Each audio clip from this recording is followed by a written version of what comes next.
Si la Salière était un personnage de cinéma, son point de vue, ce serait quoi?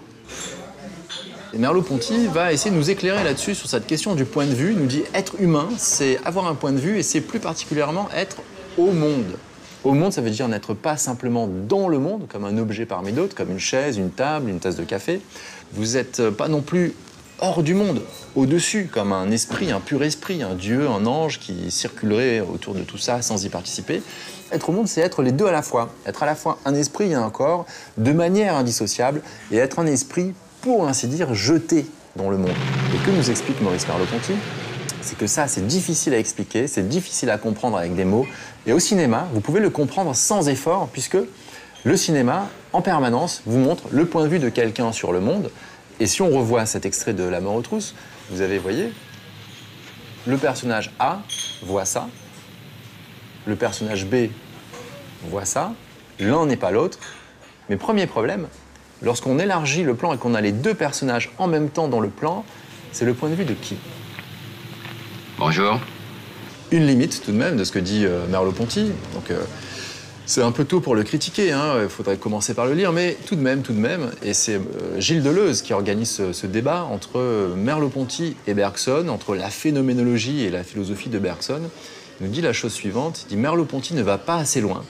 Il ne va pas assez loin puisque on peut tout à fait rencontrer au cinéma le point de vue d'autre chose que de quelqu'un.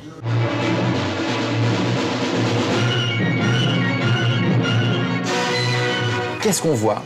On voit l'homme qui est en train de s'enfuir, cette petite fourmi, cet homme qui s'échappe. Mais on n'a pas son point de vue à lui, on n'a pas le point de vue de quelqu'un. On a le point de vue de quoi? Du toit de l'immeuble? Du réalisateur? Le point de vue de Dieu? Point d'interrogation. Et c'est au fond le point de vue de personne. Un autre film, Les Affranchis, de Martin Scorsese, où vous avez le point de vue d'un groupe.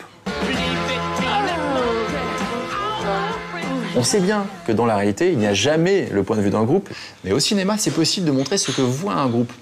Un groupe de mamans qui voit un bébé.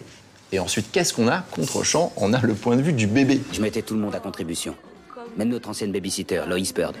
Et ça nous fait sourire, parce que c'est un point de vue qu'on a tous probablement eu. Et pourtant, aucun de nous ne s'en souvient. Donc, point de vue problématique. Vous voyez, le cinéma nous fait partager un point de vue qui, dans la réalité, serait impossible.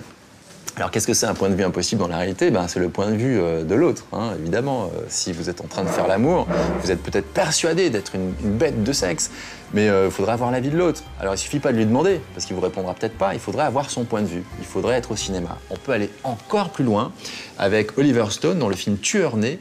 Vous avez le point de vue d'un objet, d'une balle, d'un couteau.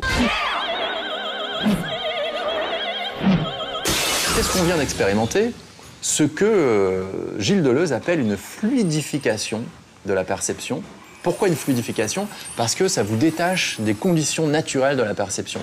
Vous n'êtes pas attaché à votre corps, vous pouvez au cinéma vous détacher de votre corps pour épouser le point de vue soit de quelqu'un d'autre, soit carrément d'un objet, soit carrément le point de vue de personne, pour expérimenter ce que Bergson appelle de la perception pure. C'est quoi la perception pure? C'est une idée très étonnante. L'œil est déjà dans les choses, nous dit Deleuze. L'œil est déjà dans les choses. J'ai toujours pas compris vraiment ce que ça veut dire, mais c'est très riche comme idée. Vous n'êtes pas un projecteur qui braque de la lumière sur les choses. La lumière est déjà dans les choses. L'œil est déjà dans les choses. Nous ne sommes pas des lumières. Ça, on le savait déjà. Nous ne sommes pas des lumières, mais qu'est-ce que nous sommes? Nous sommes des écrans noirs. C'est de ça que vous jouissez au cinéma. C'est de la perception pure. Donc la prochaine fois que vous allez au cinéma, fluidifiez bien et jouissez bien. Et à bientôt.